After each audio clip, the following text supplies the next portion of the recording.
Well, listen, thank you very much. For my part of this introduction, there are three things I'd like to do very, very briefly. And the first thing would be to situate this particular conference in the context of a broader cultural project that we've been carrying out here at the Diplomatic Academy over the last couple of years. So that's the first thing I would like to do. Then secondly, I'd like to zoom in on some of the practicalities of today's conference. How have we organized things? What might we expect? The nuts and bolts of today's proceedings. And finally, lastly, the third thing I will do, I will introduce the film clip, because we want to begin with a very interesting film clip. So back to this first point, how does today's event fit in a broader cultural project here at the Diplomatic Academy? Well, I think the overall title, Why History Matters, really is the essence of all of these things that we've been doing in these recent years. In other words, it has been the idea that here at the Academy, we bring together not only historians, but political scientists, the occasional economist, and practitioners to look at some of the ways in which the past is or is not connected to present-day problems. It's to examine these kinds of problems.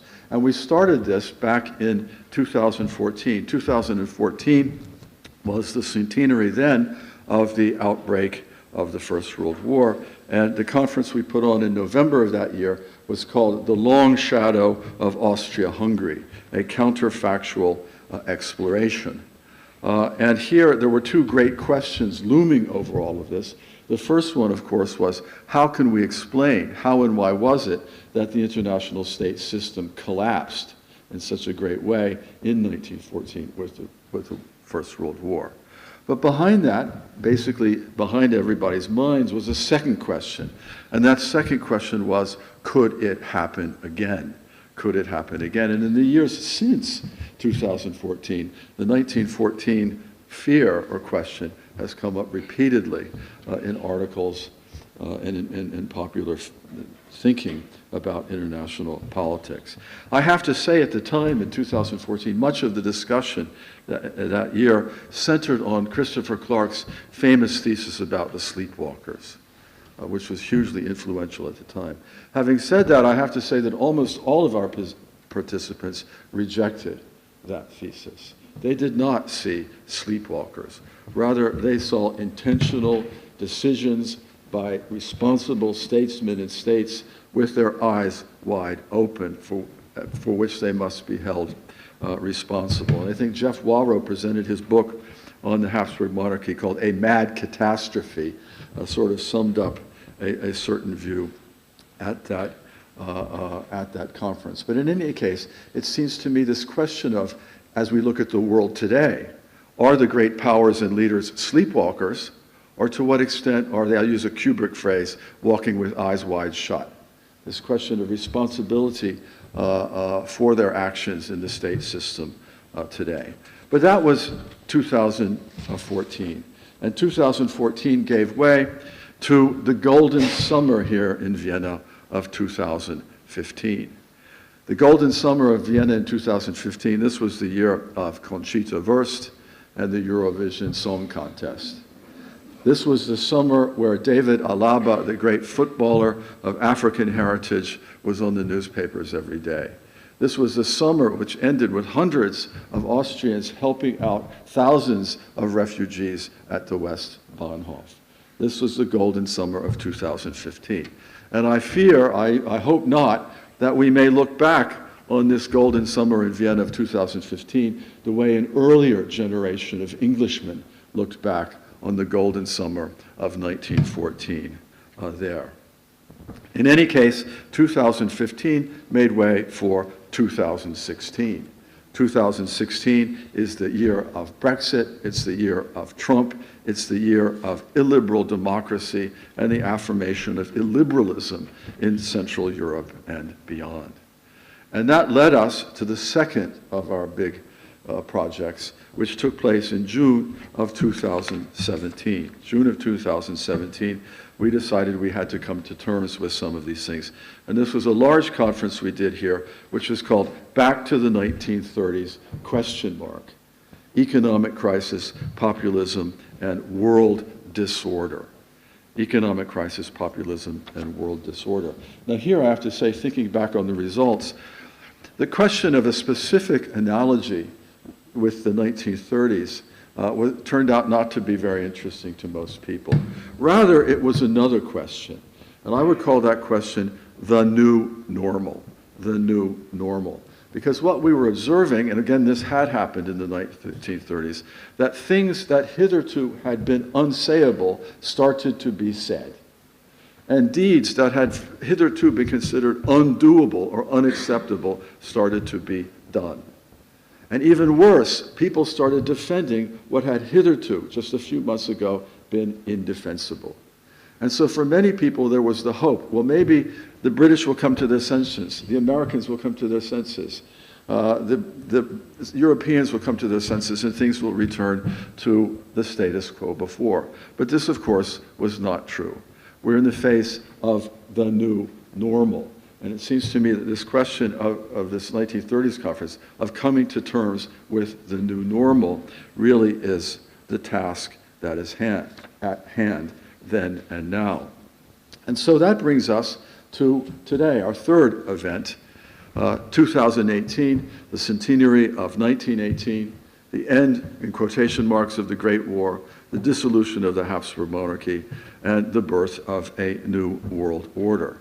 And again, I think this question of the new normal is really first and foremost.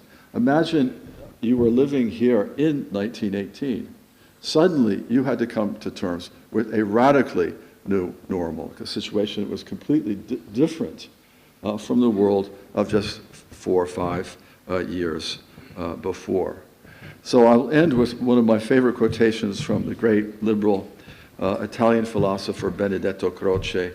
Ciò che è vivo e ciò che è morto. This is our task. We need to look at that which is living and that which is dead in this story of 1918, 2018, and make sense of it. Now, if we look in a kind of practical, how are we going to proceed today? What are the practical things we need to do? Well, the conference is really structured around three different parts. In the first two parts, session 1 and session 2, we have gathered together a very, very heterogeneous, diverse group of all kinds of different people to present what we hope will be a whole series of diverse, heterogeneous opinions. At least we hope so. So the first two sessions of the conference are basically structured around these conversations. Now, we have given 2 of the speakers extra time. This is not just abject favoritism, although it is just abject favoritism.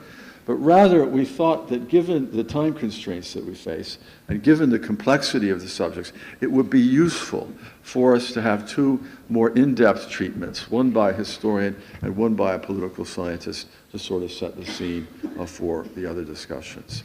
So after we have these presentations, long and short, we will then have discussion and conversations. These will start first amongst the panelists and speakers themselves, and then they will be broadened out to the general public. The third part of the conference is a roundtable conversation at the end, and the aim here is to focus on the implications of everything that we've been talking about, to sort of tease out what are these implications, and also to look to the future, to sort of say, can we find any pointers for making any sense about where we are heading. In the middle of all of this, we have lunch. At the end of all of this, we have drinks, and the various sessions are punctuated by strategically placed coffee breaks. So this more or less is the practicalities, the structure, all of this. I'd like to thank Jan Claudius Bujak. I don't know where Jan Claudius is. He, from our administrative staff, has done a great job in organizing all of these things. And I have to thank Jamie Bergen, who is a very long-suffering second-year student here. He's long-suffering because he works for me, but he has also helped out in a very great way. Now, before we get into the heart of the matter, we want to show you a quick 2 film clips. in 2018, as we did earlier in 2014. And I'll say a few words about this just to set the scene for these two scenes. We are looking at clips from the 1965 film version of the play by Franz Theodor Chokor called The 3rd of November, 1918. And I want to say just a few words about the time, the place, the characters, so to enable everyone, especially our students, to interpret these film clips. The day we are looking at is the 3rd of November, 1918. That is the day in which the Villa Giusti armistice was signed. It represents the end of the war for the Habsburg monarchy. I have to mention additionally another day here, which was 2 days earlier, which was the 1st of November. The 1st of November, 1918, because on that day in Pola Harbor, the great Austrian dreadnought, the great ship of the fleet of Austrian, the Viribus Unitis, was blown up by the Italians and sunk. And this is connected to the plot story. That's why I need to mention it now. And of course, for those of you who do not know, Viribus Unitis, with united forces, this of course was the motto of the Emperor Francis Joseph. So it's a motto, it's a ship, it's obviously full of symbolism. So the day when our clips happen is the 3rd of November. Now, what about the place? Where are we? We are very far away. We are high up in the Carinthian Alps, and it has been snowing. The phone lines are down. We are totally isolated, high up in the Carinthian Alps. And the place where we are is a refuge. It's a refuge for wounded soldiers from the Austro-Hungarian armies. And that brings us to our cast of characters. We have people, a soldier from Hungary. We have a soldier from Poland. We have a soldier from Bohemia. We have a soldier from Slovakia. We have a soldier from Italy. We have a soldier from Carinthia. So the soldiers up there represent all of the branches of the old monarchy. There are two other characters. One of them is the colonel, the commander, and the second is the doctor, Dr. Grun. Dr. Grun is Jewish, and he's not sure where he belongs. Now, the two scenes that you're going to see, the first scene is the scene when everybody finds out what has happened down below. And this is because a sailor from the Viribus Unitis ship, which is sunk, he has escaped, and he is headed up to the mountains to go home. And he brings with him the flag of the Viribus Unitis, which has had a cannonball shot through it. And it is this radical sailor who tries to explain to these soldiers, these incomprehending soldiers, what has happened to the monarchy. So that's the first scene. Now, in the second scene, we learn that the colonel could not adjust to the new normal. The new normal of 1918 was too much for the colonel, so he has committed suicide.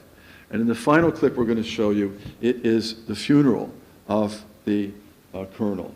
And of course, he will be buried in a grave with the flag of the Viribus Unitis on top of it. And we will watch as the soldiers, the men, pay final tribute to the colonel by shoveling earth into the grave from Hungary, Poland, Bohemia, Slovakia, Italy. And of course, the key moment comes when Dr. Grun, the Jewish doctor, has to decide what he will do. And that is the end of the film. So I think this is a basic setup of the time, the place, and the scenes.